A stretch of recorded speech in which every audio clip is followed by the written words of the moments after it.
when I was still in my early 20s and I had finished newspaper jobs in Goodland, Kansas, and Hereford, Texas. My goal for my next job was to move to a town that was big enough to have a Kmart.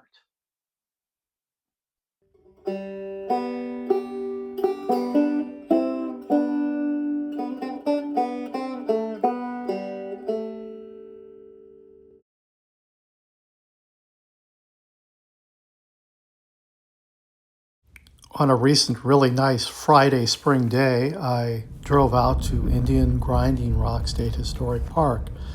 My GPS, unfortunately, led me astray in that I turned left too soon and ended up in the campground.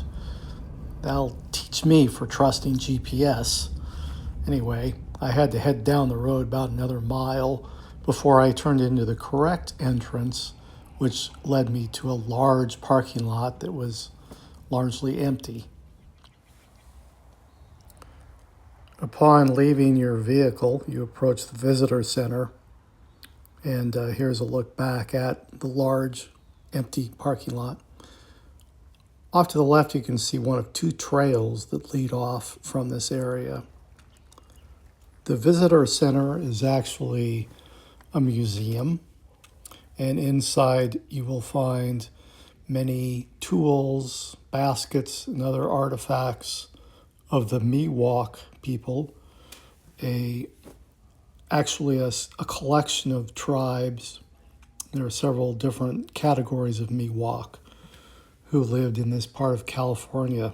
A major part of their diet came from acorns, which are the reason that this is a state park, actually, in that the acorns were ground into fine meal in the chase, which is a Miwok word for the bowl shapes on top of limestone outcropping.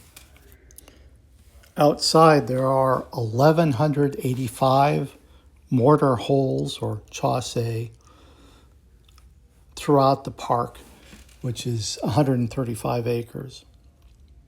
Once you're done looking around the museum, you can go outside and check out what's there, including an amphitheater, and as we saw before, the beginning of a 1 mile long trail that kind of loops around the site. You'll also encounter interpretive signs that tell you more about the history of this place. And you can start to see recreations of a Miwok village and also this artwork that was donated to the site. You come to a fork in the path, and to the right is the viewing area for the park's star attraction.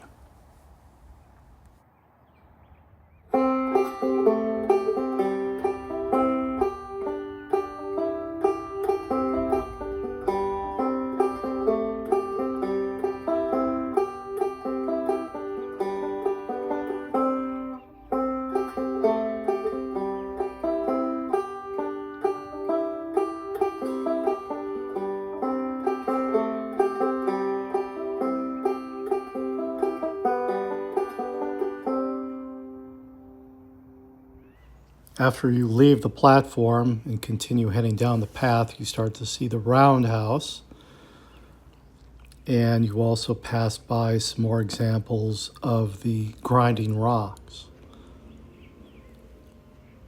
There's a large playing field off to the side where the Miwoks played a game similar to soccer. Men and women played.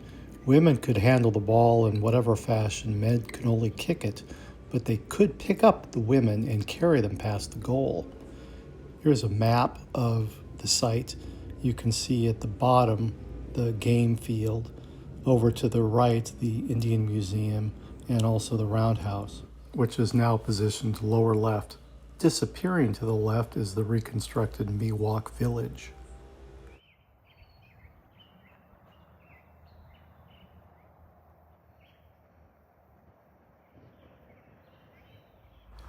According to park brochures, the roundhouse, which is 60 feet across, is the setting for various social gatherings and ceremonial events, The Miwok traditionally held ceremonies here to pray, to mourn the dead, or to observe special occasions through music and dance. It's closed most of the time. The roundhouse has a ventilation hole at the top to allow the smoke to escape. Behind it, you can see another trailhead.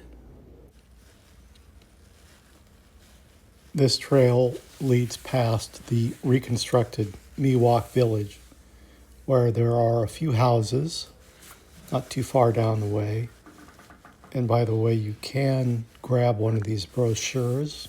A donation would be appreciated, which will tell you more about the village and a nature trail that is behind it. These homes are 8 to 15 feet in diameter. They were built with cedar poles interwoven with grapevines or willow and covered with cedar bark. They also have a hole or ventilation at the top for when there were fires inside.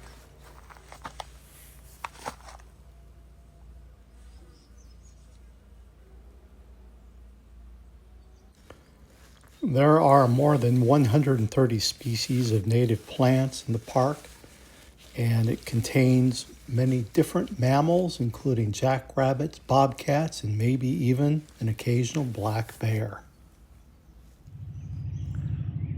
Long before there were tech bros or Disneyland or even the gold rush, there were people who lived out their lives for hundreds, if not thousands of years in places like this part of what we now know as California.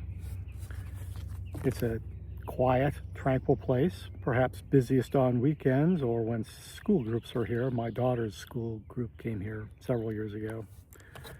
But it is the kind of attraction that I am drawn to. You can sit, think, and reflect on the past or on your own life, or on pretty much you can reflect on whatever you'd like, of course. If you do happen to come, you might want to inquire whether the roundhouse, which is behind me, has any events. There are occasionally ceremonies open to the public. You just have to check the website and perhaps call ahead to confirm. My daughter and her schoolmates did go in there for a ceremony, and it was really quite meaningful and definitely an experience. Anyway, I appreciate your tagging along with me today and seeing what we did, and I'll catch you next time.